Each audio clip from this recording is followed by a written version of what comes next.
If you're interested in learning more about BetAngel, its tools and the opportunities they present, then why not visit betangel.com today and download a free trial.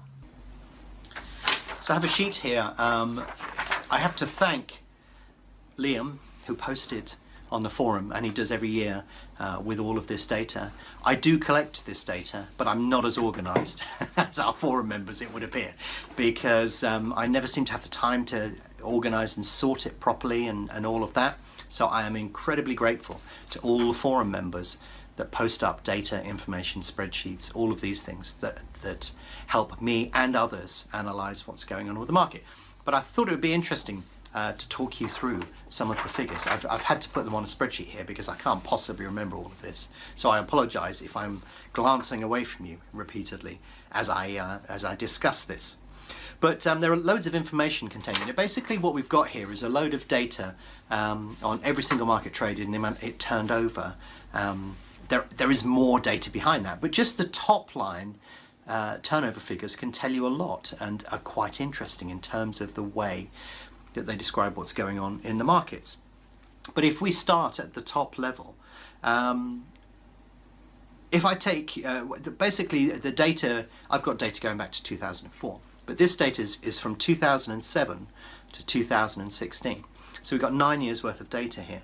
The interesting thing about these markets is I've split them pre-off, you know, money matched before the event goes in play and in play, to give you some sense of perspective and see the differences between individual sports.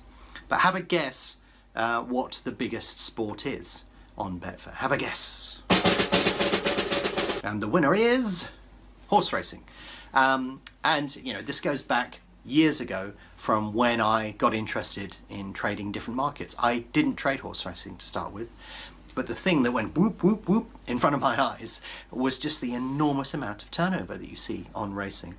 So if you look at the overall pre-off between 2007 and 2016, there's been 175.5 billion matched across all the sports that were on this spreadsheet. And of that, horse racing was 55% of pre-off money here. So horse racing represents, you know, 95 billion over that particular period. It's funny, I'm looking at these figures and I'm thinking, wow. and I had to double check it then, 95 billion. And that's why horse racing interests me. If you can work out horse racing and strategies that work within that, then, you know, it's a big market. So yeah, you know, horse racing is the top pre-off event by matched bet volume. So what do you think the second one is? Second one is, well, it says soccer here. Second one is football, stroke soccer for those viewers watching in other countries. 50 billion. And if we go to number three is tennis. And if we read down that list, it goes horse racing, 95 billion, soccer, 50 billion, tennis, 10 billion, greyhound racing, 6 billion, cricket is 3.6 billion, and then we've got American basketball, American football, rugby union, golf, and then other. Other is 4.5 billion or thereabouts, accounts for about 3% of turnover. So you can really see, you know, racing, football, tennis are the big three. Those are the big markets in terms of pre-off activity. And you notice I've said pre-off activity because if you look at in-play is completely different. In-play looks totally different. So we've got 175 billion matched since 2007. But if you look in-play, 275 billion. So, you know, it's a huge market. And as always with horse racing, I've noted over many years that there's obviously less done in play on horse racing than there is done pre-off. And the pre-off market's quite volatile and variable, so naturally that generates a lot more activity. If you look at a tennis match or football, there's hardly any volatility, so not much goes on there really, and it's all about the in-play. It's all about the in-play, as Ray would say. So if you look at the split, it's a little bit different on the in-play market. So if we look at in-play matched bet volume, football has done 100 billion basically, and that's the number one. That's about 37% of all in-play markets. Tennis is 80 billion, cricket 51 billion, and then you get to horse racing. But horse racing historically is only, I say only, about 20% of the matched bet turnover on horse racing is in play. And that's actually remained remarkably consistent over a number of years. I can't ever remember a year where it wasn't 20%. So we're saying 80% of the money occurs before the off, 20% in play. So yeah, it's interesting. And talking of that, if you actually look at the percentage of turnover that is in play versus the total matched turnover, horse racing is quite low. It's 20%, but for the reasons that I've just explained. But if you go in reverse order and look at the sports where the majority of money is matched in play, I wonder if you can guess them. So horse racing is the lowest on 20%. 20% of turnover on horse racing is in play from the total amount matched before the off and in play. If you understand where I'm coming from, I think you do. So which is the next lowest? I think the answer may surprise you. It's actually football.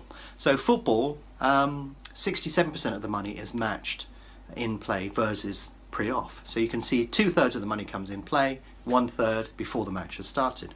So, you know, it's quite an active market before the off, but much more active in play. The next one up the list, and we're talking just percentages here, not matched bets turnover, we're just saying the proportion of money matched in play versus pre-off, is golf. And that sort of makes sense because obviously not much happens before a golf tournament starts, but loads happens once it gets underway. And then we have basketball, which is a bit of an anomaly because it's quite a small sport in terms of turnover, but most of it's done in play. Quite obviously why that would be the case.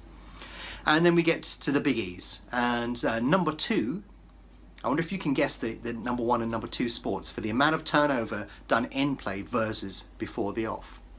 So number 2 is, have a guess? Tennis. Tennis does nearly 90%, 88% of all money matched on tennis is in play. So what is the number 1? What is the biggest sport that turns over enormous amounts of money in play and doesn't do that much before the off? Maybe you can guess this. I think maybe perhaps you will get this. It's cricket. So cricket is a massive market in play and actually retrospectively doesn't do that much before the off. So, you know, that's quite interesting. And in fact, if you actually look, I've done in-play versus pre-event here because this is a really interesting graph which will appear in front of you magically now. If we go back to 2007, we're looking at about 48%, just below 50% of money. You know, there was an equal amount matched in play and before the off. But look at what happens to the graph. It's going up and up and up and up. And it's plateaued a bit, but, you know, it is going up. And my theory behind this, and it's totally a theory and utterly objective, is that bookmakers and other people can create offers that entice people into the market before the off, but it's very hard to match the in-play proposition. Getting liquidity into in-play markets and offering competitive prices works beautifully well on the exchange, not so well with a traditional bookmaker. So I think that while other traditional betting mediums can sort of compete with exchanges, they never will, but they've managed to find clever ways of doing it. And also Betfair's focus, you know, they're dragging a lot of people in via the sportsbook, and that money isn't reaching the exchange any longer, is changing the way that the market looks. But also I think the exchange is becoming an in-play mechanism a lot, you know, for sports like football and tennis and cricket and those sort of things. And it's still in play for racing, but obviously the racing market before the off is huge as well. But it's just changing the mix. That's what I'm trying to say, you know. We're not saying that one thing is in decline or another, although I suspect there is, which I'll talk about in a second. But if you look at the mix of things, that mix is changing over time, and more stuff is being done in play, in big volumes as well. The interesting thing is when you look at these total figures, you begin to realise that just how much money the exchanges are saving traditional punters. Because if you add up some of these figures, you know, if we do the 175 billion in pre-matched, pre-off volume, can you imagine a bookmaker would probably want about 10% on that, maybe a bit more. That's 17 billion. And I reckon on an exchange you're going to be talking maybe half a billion maybe has been lost on the exchange versus 17.5 with a traditional bookmaker, if you look at it on equal terms. That's why exchanges are good. If you ever ponder or worry about the benefits of exchanges and your participation on them and other people's participation on it, it's still so much better than a bookmaker. And your participation in that market is helping fuel that and helping people lose less money effectively if they are net losers, because of course you do get winners on the exchange. But yeah, you know, that growth is very interesting.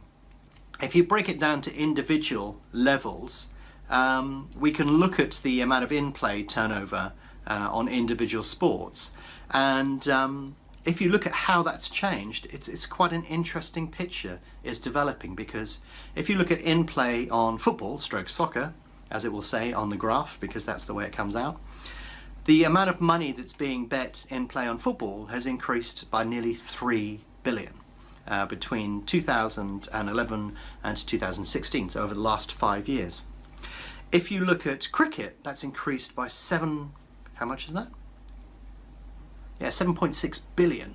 That's increased in 5 years. It's massive. It was 4 billion, it's now approaching 12 billion. But if you look at some of the other sports like tennis, horse racing, they've declined a bit. But you can see there's massive growth in play on football and cricket, especially cricket. Cricket, as I've mentioned before on the blog, has exploded. It's really taken off of late. If you look at the pre-off totals, then what you'll find is that football, stroke soccer, has been in decline. And I think if you look at the market, a very large online bookmaker that has lots of adverts on in between football matches, they've been pricing their book at about 103%. So Betfair have responded with similar offers on their sports book, and I think that that's dragged some of the volume away pre-off on the football from the exchange to the sports book, and and probably been dragged off the site completely elsewhere because of those sort of competitive pricing. So if you look at that in the last 5 years, that's dropped by nearly $1 billion. The amount of money matched before the off on football matches. But you can tell that, you can see it in the market. Some of the secondary markets are very weak. Tennis has declined as well, but most of the others have been increasing. I'll bring up a graph and show you all of the individual sports. And the takeaways from that are greyhound racing over the last 5 years has ballooned quite significantly, and somehow I'd missed that. I have traded greyhounds before, but because they're not as liquid as racing markets and other things, I hadn't really paid it that much attention, and I was profitable at it, but just not profitable enough, basically. I couldn't, you know, make an absolute fortune. But I think I may return to that. I may go back and have another look at that if these turnover figures, and especially over the last year, have grown fairly significantly. So it's time to pay attention back to that and have another look at it. Racing's grown, cricket has grown before the off, and of course, you know, one of the big, because of Trump and Brexit last year, political betting went absolutely bananas. In 2011 it did 1.3 million, last year it did 221 million. Next year it will probably be back to 2 million or so. But yeah, so some sports have grown, some have declined. There are probably some reasons behind that. But hopefully all of that data that I've thrown off, I know there's a lot of data, you may need to rewind, look at some of the graphs and so on and so forth. But I just thought that'd be interesting to you to highlight which are the biggest markets, how that's split between pre-off and in-play, and which ones are growing and declining, pre-off and in-play as well. I think there's some interesting information in there. But the biggest takeout from the data that I saw was just that growth in greyhound racing, which I hadn't really picked up on last year. A lot of that grew massively last year from where it was before. So I think it's going to be time for me to have a look at that again and probably revisit it. Anyway, I hope that was interesting and useful for you.